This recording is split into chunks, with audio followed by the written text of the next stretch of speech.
This women's hockey, men's speed skating, and curling again edition of the Olympic Gambling Podcast on the Sports Gambling Podcast Network is brought to you by Kalshi. Make real money predicting sports. Kalshi is available in all 50 states, and you get $20 free with promo code SGPN. That's Kalshi, promo code SGPN. Let it slide.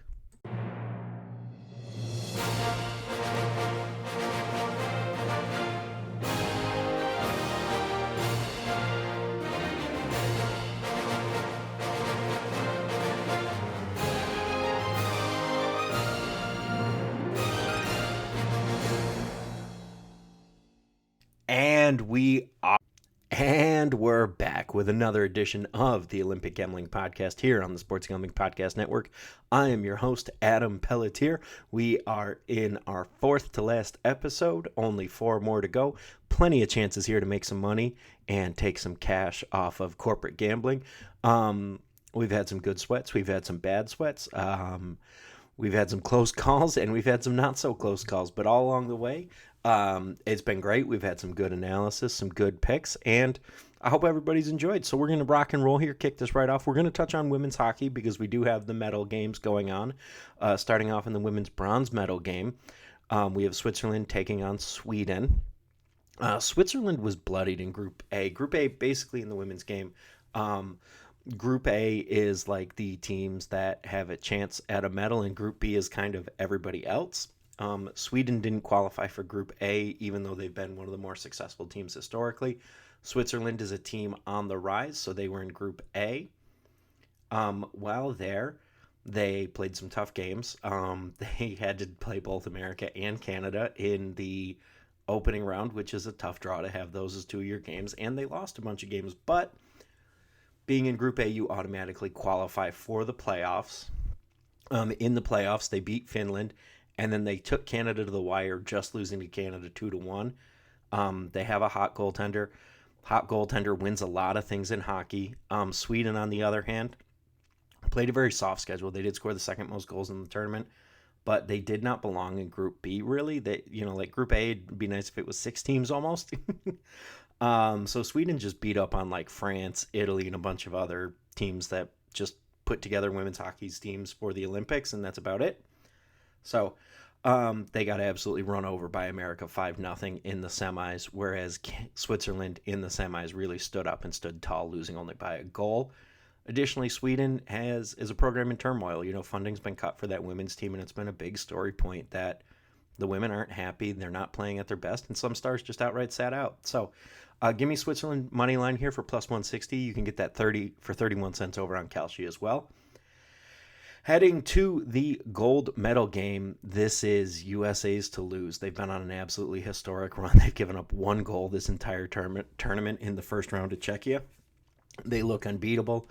They ran through Canada earlier this tournament. Granted, Canada was down a player, but they're not down that many players. This feels like USA's to win. They're just women on a mission right now, and I think they're going to tear through Canada here. USA minus 1.5 is minus 155 right now. Absolutely love that. Smash, get all over it, especially because I feel like USA is going to get up 1 and then pop an empty netter at the end. So the empty netter is like the great, give me that cover at the end of games, and a team like the USA should really be able to do that. So get all over that. USA minus 1.5, Switzerland on the money line in the bronze medal game. Heading over to the men's 1500 speed skating, Jordan Stolz has been the absolute story of this Olympics. He's won 2 speed skating long track gold medals already. He's absolutely dominated in 25-26. NBC's made him one of the darlings of this Olympics, looking for that hat trick, to put him in rarefied air. And the speed skating field hasn't been able to do a ton against him. The defending world champion Peter Kontrug out of Norway. Maybe we don't know what Kontrug looks like right now. He hasn't skated in many he hasn't medaled. I don't know if he hasn't skated, but he hasn't medaled, so I don't think he's skated in any World Cup events in 25-26. And Stolz beat him on the World Cup circuit in 24-25. That being said, Kontrug is younger, not as young as Stolz. Stolz is 21, but Kontrug's 24. So he feels like a guy who can give Stolz a little bit of a run for the money with that youth and energy. Another guy I'm paying attention to is Kjeld Nuis out of the Netherlands. We love the Dutch here in speed skating. Speed skating is the Dutch's thing. And he's been Stolz' hardest competition all season. Finished second in 4 of 5 races in the World Cups. He's the defending gold medalist and in this event, and he is the world and Olympic record holder. So it feels weird for that guy not to be the favorite, but that's just how dominant Stolz has been. That being said, I like Nuis to goal. I like Nuis gold over on DraftKings. Give me that at plus 1,000. Like the 10-1 odds we're getting there. Anytime I can get 10-1 on a world record holder, I'm going to get on that just because experience wins out sometimes. Yes, he's 36, but, Stolz has had a long Olympics. Nuis hasn't raced in as many competitions as him. And the 1500 is his race. Additionally, heading over to Kalshi, Nuis to medal at 65 cents. Absolutely love that. And Konchak to medal at 20 cents. So I love playing those two to medal over on DraftKings. And lastly, men's curling. Last update we're going to get before the gold medal games for men's curling. Heading into their final draw, Switzerland, odds on favorite for gold currently. Canada's been surviving this controversy all along the way. They've only lost one game, and it was to Switzerland. So if you're number 2 and the only game you lost is to number 1, that's a pretty good stretch. Great Britain's has gone absolutely on fuego.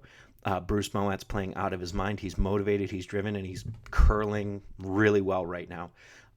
They've lost 4 games, but 2 of their losses were by 1, which is really tight, and they're in a spot where they need either Italy or Norway to lose, and they're guaranteed a spot. So that's a great spot to be in for them, only needing one team to win to get that 3rd spot.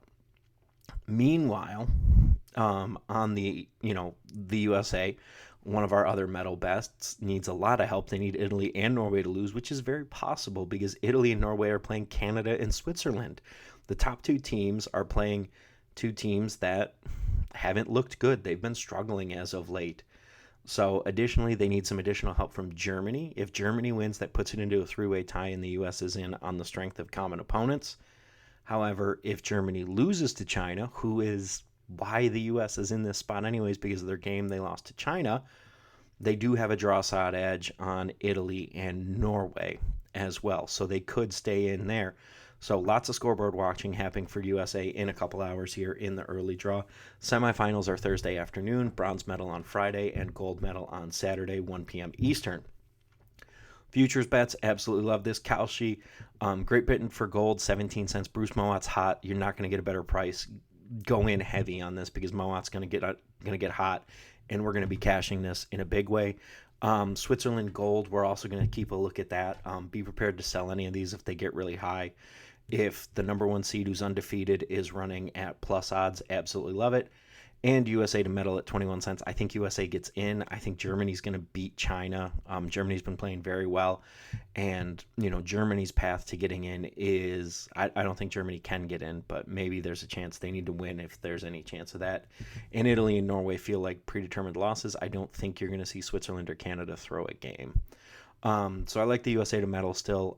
Casper and his team they've been up and down a little bit, as you'd expect them in their first big tournament, but don't bet against the kids. Give them a shot when the chips are down. So that's going to be it. We'll be back tomorrow, and as always, let it slide.